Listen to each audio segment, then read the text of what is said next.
ছাত্ৰ-ছাত্ৰীসকল আজি আমি আলোচনা কৰিবলৈ লৈছোঁ কবিতাৰ সংজ্ঞা আৰু উদ্দেশ্য সম্পৰ্কে।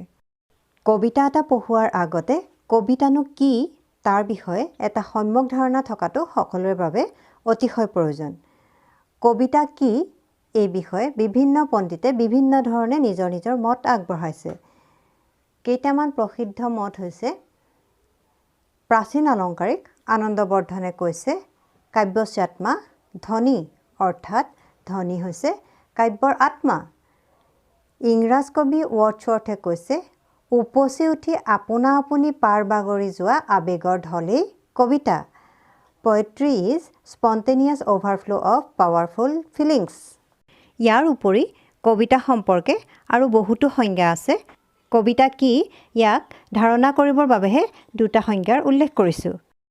মুঠৰ ওপৰত কবিতা সম্পৰ্কে আগবঢ়োৱা বিভিন্ন সংজ্ঞাৰ পৰা আমি এইটো জানিব পাৰোঁ যে অনুভূতি আৰু আৱেগেই হৈছে কবিতাৰ প্ৰাণ। কবিতাৰ মূল কথা সৌন্দৰ্য আৰু ইয়াৰ ৰস অনুভূতি। কবিতা হৈছে স্বাদনা পাঠ, অৰ্থাৎ কবিতাৰ পাঠৰ জৰিয়তে কবিতাটিত প্ৰকাশ পোৱা ৰস আস্বাদন কৰা। এইবিধ পাঠৰ মূল উদ্দেশ্য হৈছে মাথোন কাব্যৰসৰ সোৱাদ লোৱা। এই পাঠত বিষয়বস্তু বা ঘটনাৰাজি ছাত্ৰ-ছাত্ৰীয়ে আহৰণ কৰাটো প্ৰধান নহয়। ইয়াৰ প্ৰধান কথা হৈছে ৰস উপলব্ধি কৰাটোহে। সেইবাবে বিদ্যালয়ত শিক্ষকে কবিতাৰ পাঠদান কৰোঁতে ছাত্ৰ-ছাত্ৰীসকলৰ বাবে উপযোগী হোৱাকৈ কিছুমান উদ্দেশ্য স্থিৰ কৰি লয়। কবিতা শিক্ষাদানৰ উদ্দেশ্যসমূহক আমি দুটা ভাগত ভাগ কৰিব পাৰোঁ। প্ৰথম ভাগটো হৈছে সাধাৰণ উদ্দেশ্য আৰু দ্বিতীয় ভাগটো হৈছে বিশেষ উদ্দেশ্য।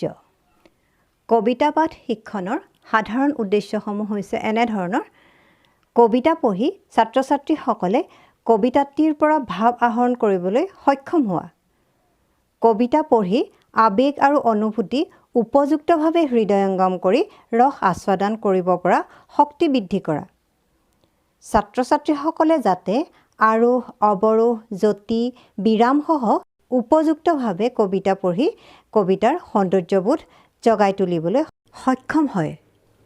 কবিতা পাঠদানৰ দ্বাৰা ৰুচি বৰ্ধন কৰোৱা, বিভিন্ন কবিৰ কবিতা পঠনৰ দ্বাৰা তেওঁলোকৰ সৃজনী শক্তি বৃদ্ধি কৰোৱা। ছাত্ৰ-ছাত্ৰীসকলৰ মাজত কবিতা লিখনৰ স্পৃহা জগাই তোলা কবিতা পাঠ শিক্ষণৰ অন্যতম এটা উদ্দেশ্য।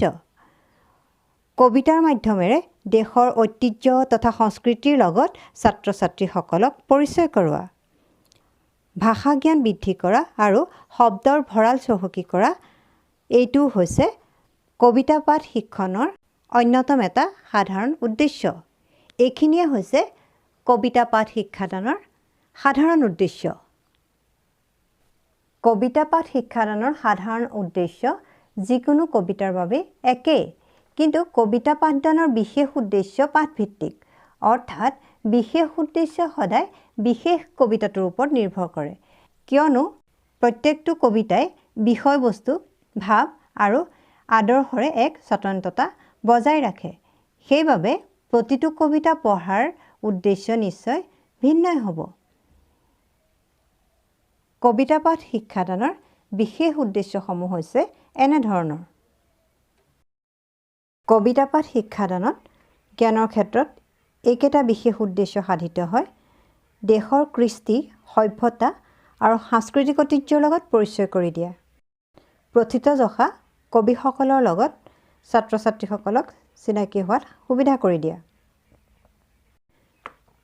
বোধত এইকেইটা বিশেষ উদ্দেশ্য সাধিত হয়: বিভিন্ন সাংস্কৃতিক আৰু ঐতিহ্যৰ মাজত সাদৃশ্য আৰু বৈসাদৃশ্য দেখুওৱা, যিসকল জাতীয় বীৰ বীৰাংগনাই দেশৰ কাৰণে জীৱন আহুতি দিলে সেইসকলৰ ত্যাগৰ মহত্ব উপলব্ধি কৰোৱা, ছাত্ৰ-ছাত্ৰীসকলৰ অন্তৰত দেশপ্ৰেমমূলক কবিতাৰ জৰিয়তে জাতীয় চেতনা আৰু জাতীয়তাবোধ জন্মোৱা।